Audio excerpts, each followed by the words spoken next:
ત્યારે જે માગે ત્યારે તે વખતે તે પ્રમાણે આપી દઈએ ને તો કેટલું મોટું કામ થાય.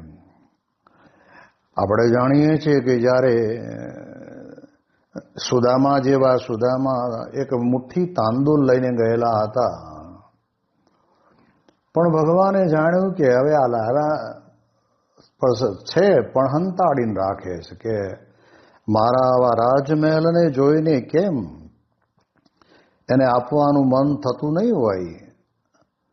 સામેથી માગીને લીધા અને 2-4 દાણા મોઢામાં મૂક્યા અને ત્યાં તો કંચન મોલ કર્યા સુખકારી સંત પુરુષની સેવા.